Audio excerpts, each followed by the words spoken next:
Well, welcome to another edition of XFeed. Happy Monday to you. We're going over sports NFTs today. Maybe there's something that changed where players are getting a little bit of a cut. I mean, I thought we were before, but now we're seeing people kind of, being out there, putting themselves out there, trying to promote it. What in the halibut is going on? We got some negative news about the Bitcoin ETF as well. Apparently, today, the lowest day of inflows into the Bitcoin ETFs. I thought the halving was supposed to be some massive event that everybody was hyped up and excited for. Going over the Star Atlas event where they did a free airdrop. Going to talk about the Ovium Creator Program. Apparently, XRP is supposed to get a huge jump up of interest. Gonna dive into that, taking a quick little look at the change of Guild of Guardians as well. Seeing that more on my timeline. It's interesting. It feels that, when we first started this stuff, Tolly, good morning. We had an idea, a dream, if you will, and thought, damn, these games are fun, but there's a way to make them more fun. And then over the time, we're like, okay, there's these delays, things are happening, and we didn't like it. But now, the products, the games, the fun with friends, it might be coming back. Yo, Hypnotoad, what's going on? Guys, if you're excited for this, please give this a share and a like. Let's get into it. This is XFeed, and my name is The Schiller. Welcome.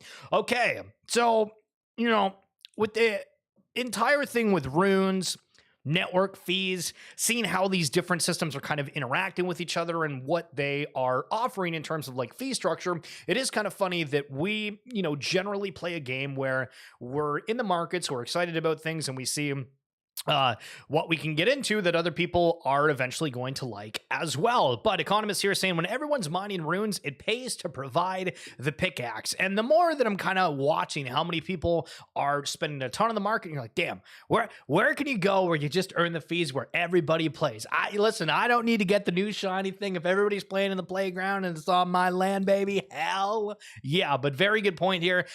We've seen some absolutely absurd amounts of fees going to rewards for different networks, and specifically here for Bitcoin with over $1 million reward paid as fees. Holy sweet suffering succotash. More things regarding Bitcoin. I'm starting to see on my timeline people talking about honestly Canada a lot. I've seen on my timeline almost everybody criticizing it as of late, and it's interesting because it all comes down to these countries' policies around different things, and what's going on with their dollar. And people, it feels like now comparatively to a few years ago, are much more open to going out, potentially moving and finding a system that works for them. And Shannon here highlighting that she moved to from Australia to Costa Rica 12 plus months ago to live on the Bitcoin standard. Apparently loving life a hell of a lot, and I guess if you're thinking about maybe living off Bitcoin,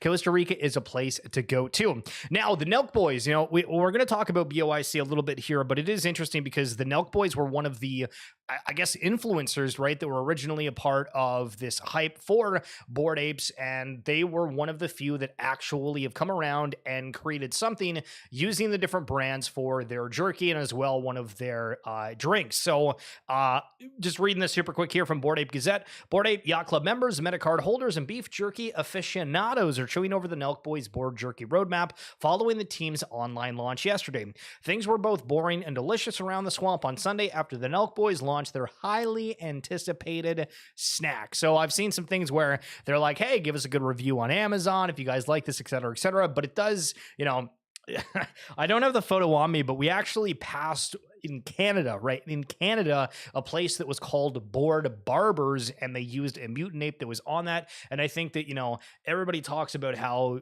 Pudgy Penguins are doing this thing where, they're getting into retail through toys and whatnot. But I do think that having these like actual products that are branded around apes, and if that gets more recognition, it does kind of take away the whole, hey, this is all like only about money. Because if you guys ever go and check out some of the Bored Ape Yacht Club posts on Instagram, the comments are an absolute hoot. Like, they're an immense amount of hate, basically, is the TLDR. Okay, couple different whale alerts that popped off over the weekend. Cover a few of them. 210 million USDC transferred from unknown wallet to Coinbase Institutional. Over the last little bit, we have seen massive amounts, upwards of $1 billion crossing, and it seems the whales are getting back into things. More on that in a moment. Coming in from Austin here, has got a little bit of FUD for Cyberkongs. Hate how Cyberkongs handled the whitelist for Prometheans. Invalidating holders not watching announcements 24/7 ain't it. This isn't rewarding activity. It's penalizing holders for having a life outside the project. I don't want to hear a bunch of excuses. Save them for someone else. So we have had...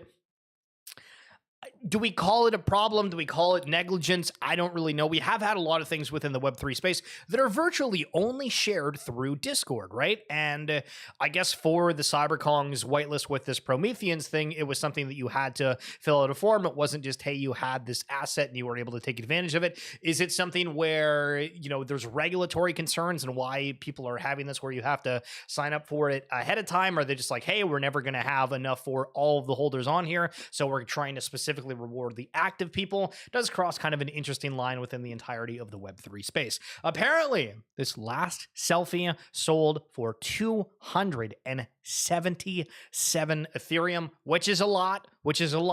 And the weirder thing about this, and this is an X copy piece, and for anybody that doesn't know, X copy is supposed to be basically like the biggest artist within the blockchain space, and people think that he will transcend greatness on the world scale. But the thing that I found weird about this in particular is that it's an edition out of 10. So he spent almost $1 million, 849,000 American dollars for this, and there's 9 other variations of it.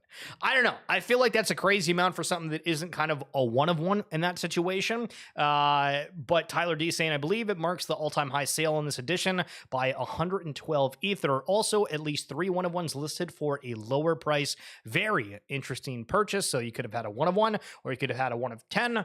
And the one of 10 cost more, and I guess they went for that. So that is very interesting. Tonin here, highlighting how you can claim rewards, craft weapons, and destroy enemies. This is like Guild of Guardians, and I can't express how absolutely different this looks from the early days within it.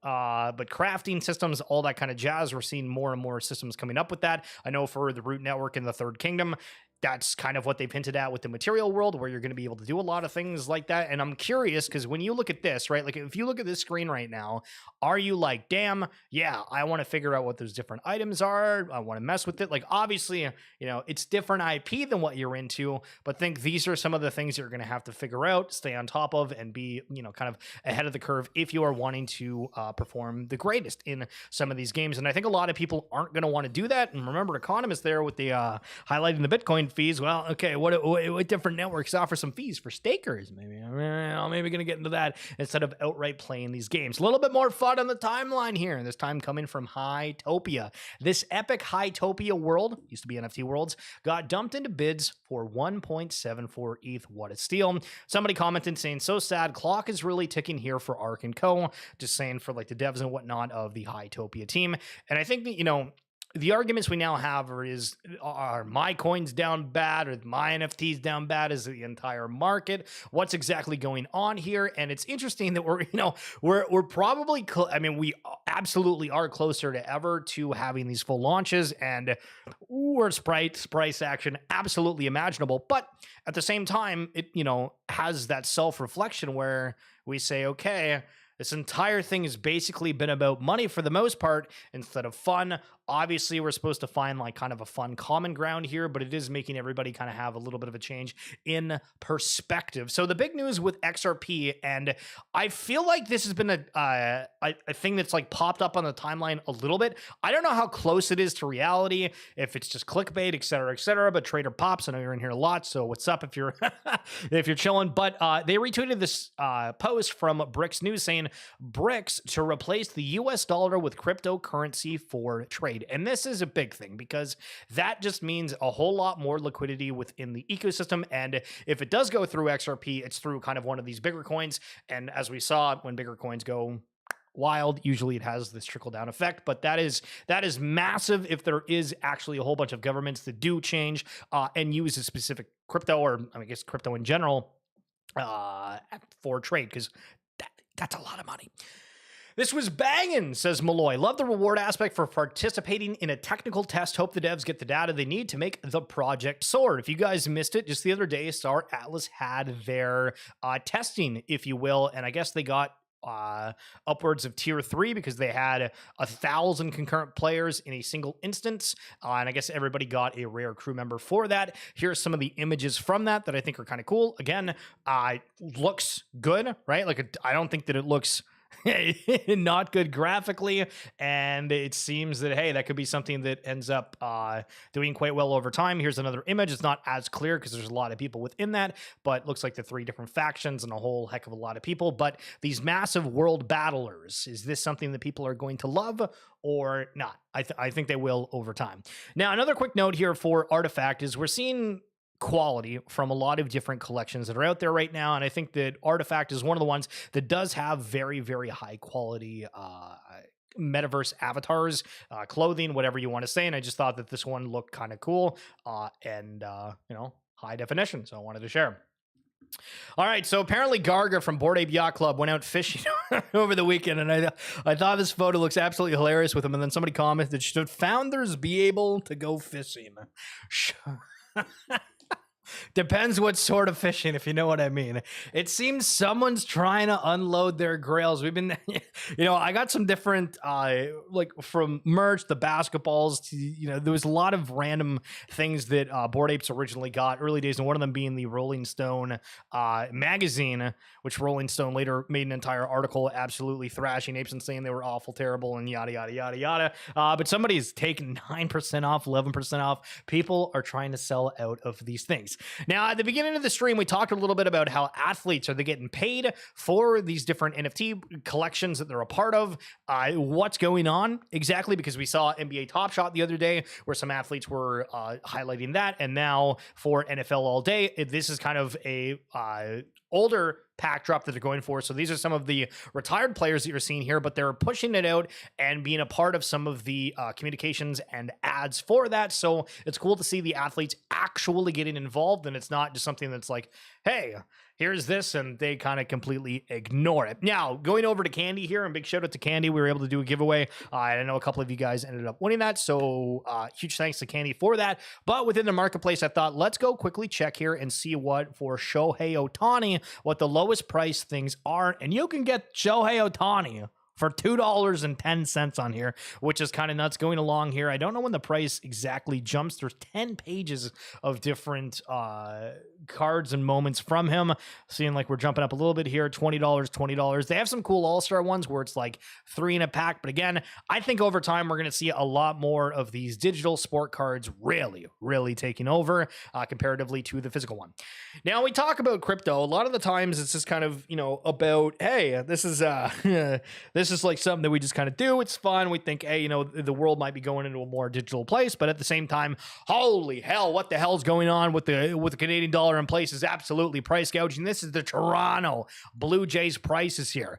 $30 for chicken and a drink. $30 for chicken and a drink. Souvenir drought beer, $18. Hey, there's a loony hot dog on certain days. Nacho with cheese, $10. Holy smokes. Why is everything getting so expensive? I feel like it's a conversation that people are having more. And at that point, it's like, okay, well, what do you do? And then somehow crypto and these other assets and just assets in general come up. And then, it's kind of interesting to see what we will see from the fallout from things just continually going up in price.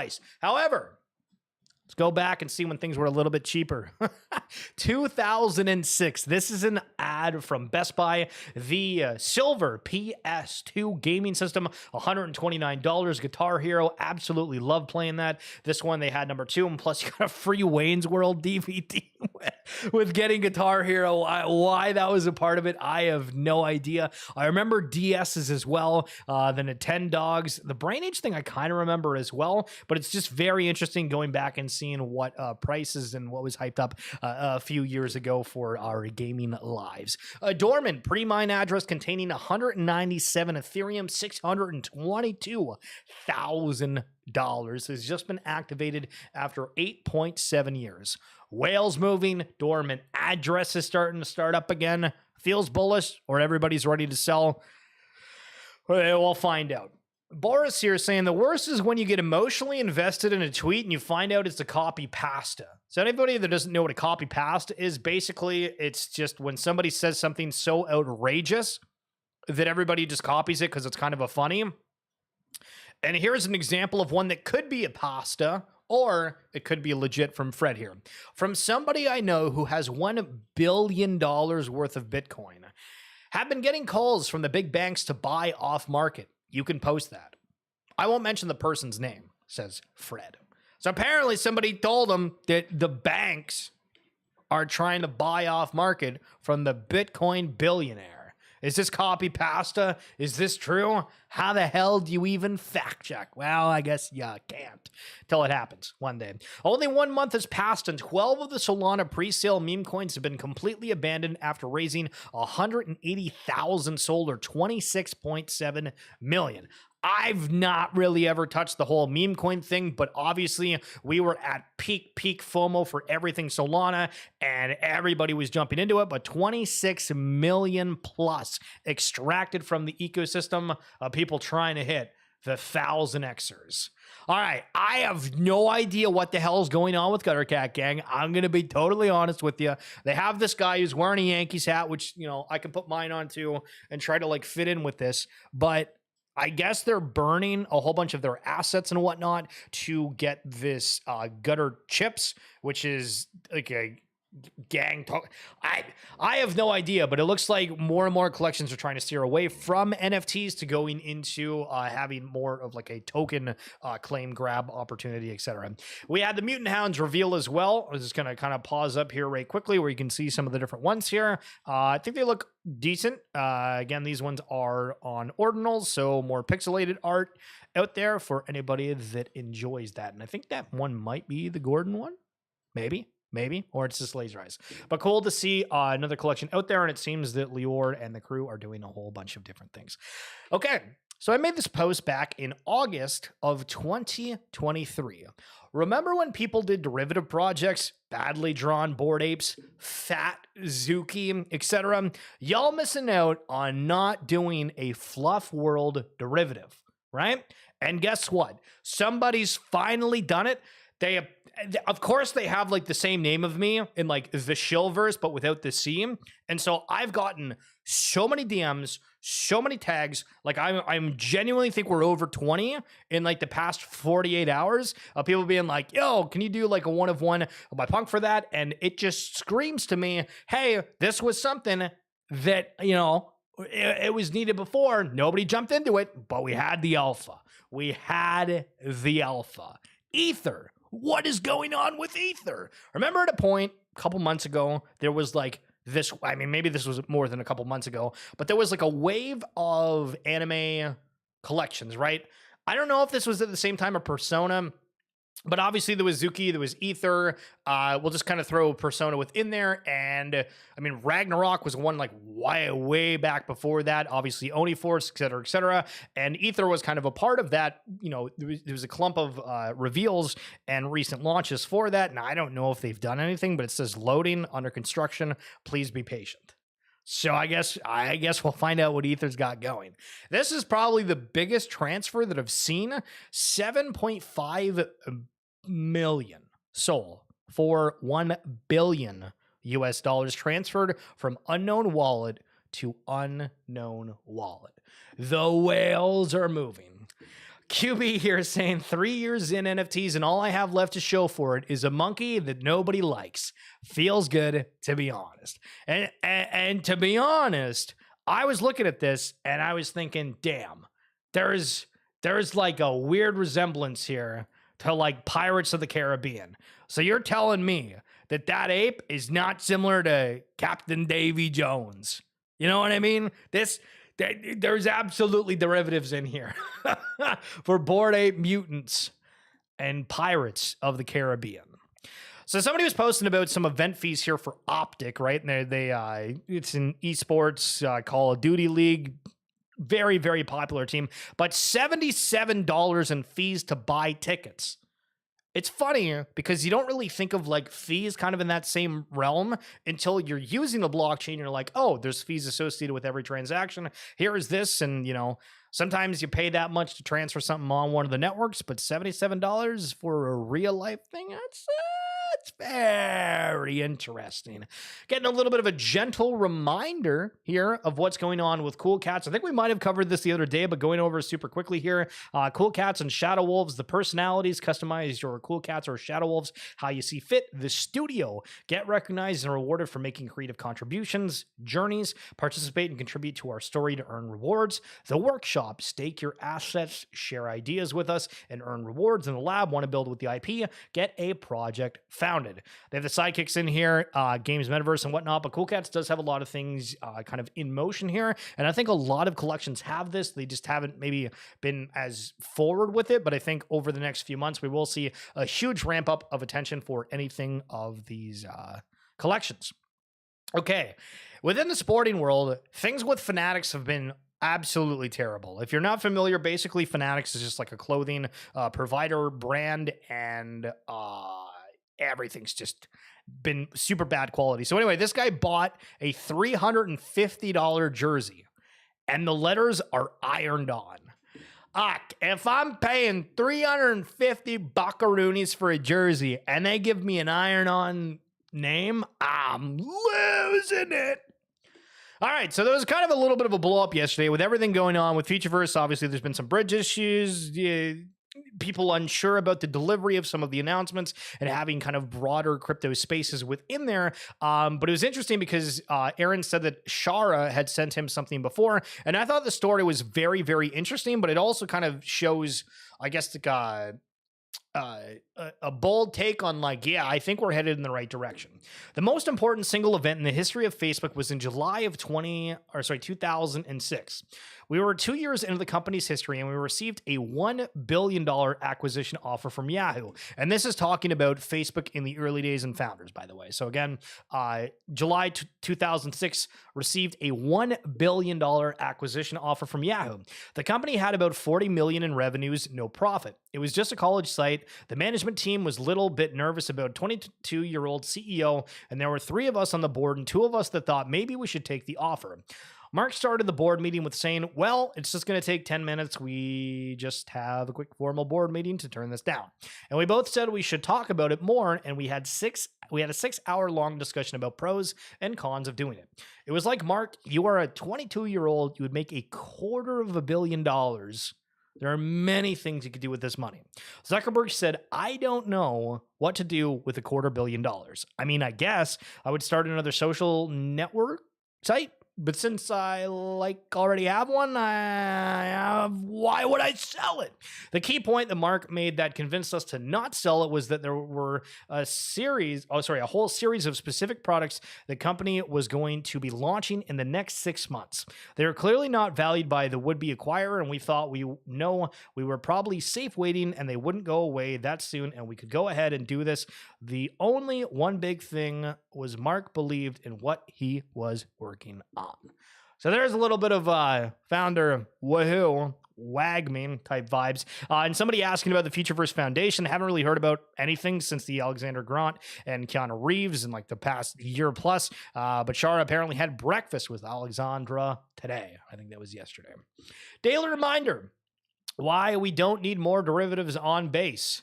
Apparently, a bunch of people tried to do base variations of NFTs because everybody's just trying to find out what's the new hot chain, and it looks like everything is at 0. But based Vector Punks, apparently it got 10 ETH into it. Now it's at 0. Based Punk 0. Base Ape Yacht Club 0. Cult of Pepe OGs 0. I'm not reading that one. It's 0 across the board. I'm going to get into it more here in a second about like the conversation around why people are just like launching stuff on a certain chain, being like, hey, yeah, this will work. Like, I don't know. It's kind of funny, the way that narratives have been shifting that way.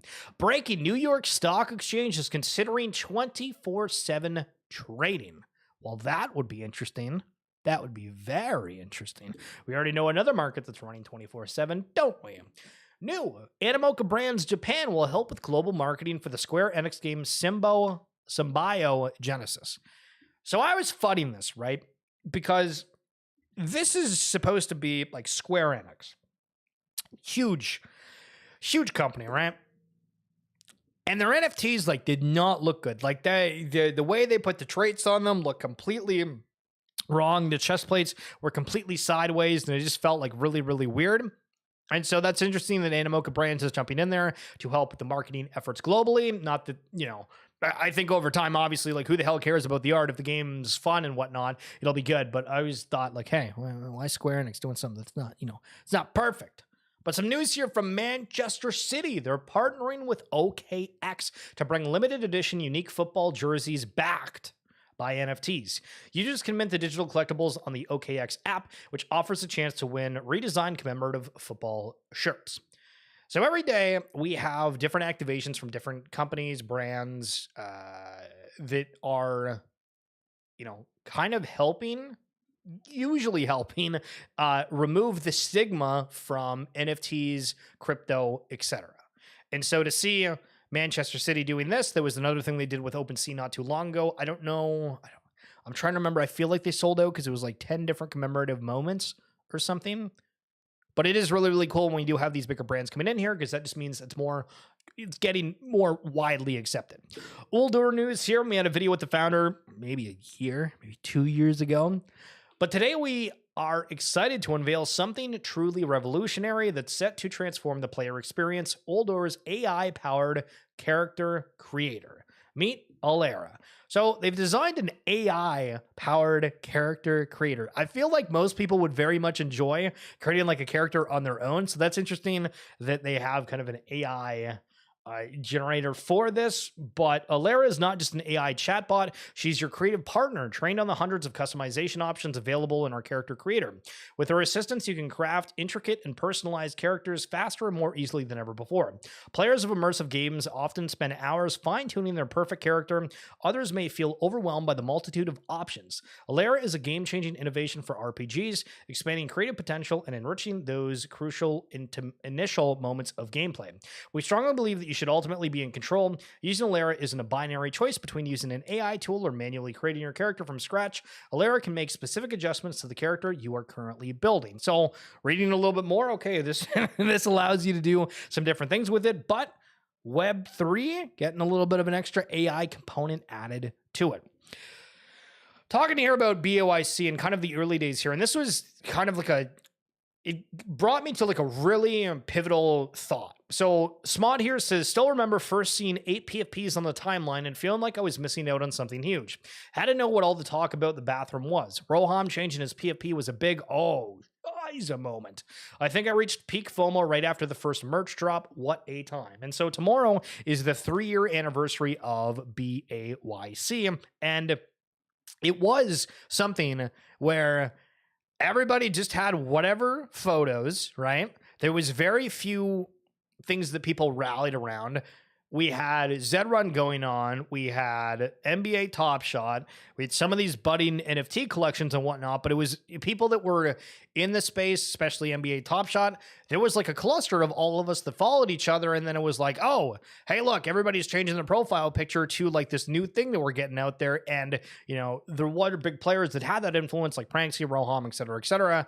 And it's wild to think about how small that market was and why all the attention obviously went to where it was. And now, we kind of have like mass saturation completely across the board for everything. But still, 3-year anniversary for BAYC tomorrow. Illuvium Rangers, our Illuvium Creator Rewards program is getting extended. Check out all the details below. So for their Creator program, a prize of 100 Illuvium for participating content creators each week is up for grabs. 74 Illuvium is allocated for creators that generate meaningful engagement and garner the most views through their content. 13 Illuvium are distributed to creators who introduce new gamers into the Illuvium universe through their unique creator links, and 13 Illuvium will be randomly distributed to creators who stream Illuvium for 3 hours or more during that week. So what happens when other games do this? What happens if Illuvium gets significantly more popular? What if Illuvium, the coin, ends up flying? What if that happens for all of them? What is the creator economy going to look like? Very interesting to see how Illuvium is doing this on the early days.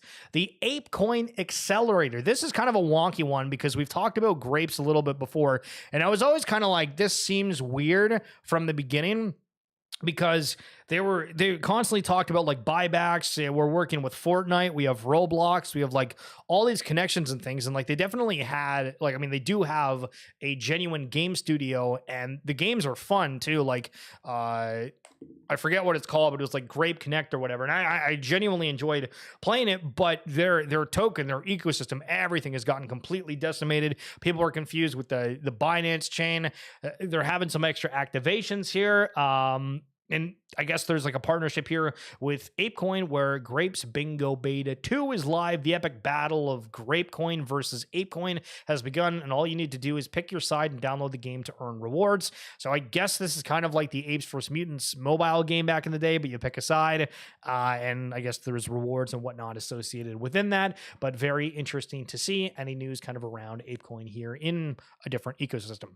Breaking: Swiss Bitcoiners to launch petition for the national bank to buy Bitcoin for its national reserves. By including Bitcoin in its reserves, Switzerland would mark its independence from the European Central Bank. Now, obviously, this is like me saying, "Hey guys, I'm going to tell the Canadian government that we're going to ask for Root to be our national reserves," right? Like, it's like, okay, like it sounds good, but are they actually going to be able to do it? Are the governments going to approve it, et cetera, et cetera? But there is kind of a bigger, broader push here overall. Now, we have highlighted Segment a little bit here. If you guys haven't checked that site out, I do highly recommend it. We got some cool stuff coming up with Segment, but they are having a token as well here with Segment. And the more XP and the higher level the adventures are, the more rewards, such as the Segment token, you can potentially claim in the future. So they have been able to change where before it was only claimable on ETH. Now it's available on Polygon. You can get your character, check in daily, and there is some extra rewards, and this entire thread breaks down that. I might do a short a little bit later, but if you guys haven't checked it out and you're wanting to kind of farm something every single day from just logging in, check out their X page at Segment.io. Okay, Wilder World here. They got a little bit of a car race in here. What do you think about kind of the high definition race your game open world? Do we call it like a GTA style? Do we call it a racing game? What's the thought? Are we looking at the winning metaverse right now? Is there a winning metaverse? Is it all kind of fun mini games amongst different things? No. It's interesting to see what is happening for all these games, but what I love is that this looks like actual gameplay where we can kind of make a little bit of a judgment, and I think it looks good. Bitcoin ETFs are experiencing negative inflows amid post-halving market adjustments, prompting a closer look at demand drivers and long-term trends. Okay, so let me get this straight. All the way up until the halving, people are buy. Halving hits, market nukes, nobody wants to buy anything, and the inflows are lower than ever. That is crazy. Seeing a lot of people also starting to bring up like, hey, this kind of defeats the purpose of the whole idea of Bitcoin if all these government entities are involved and it's for the people, yada, yada, yada, yada. But what's going to happen with this Bitcoin ETFs? Is it kind of a quiet Monday?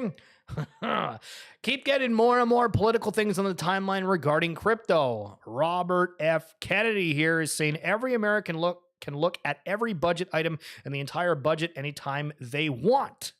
24 hours a day, and I'm going to put the entire US budget on blockchain. People forget how wildly transparent this stuff is within like the blockchain space. And that's what kind of people want, right?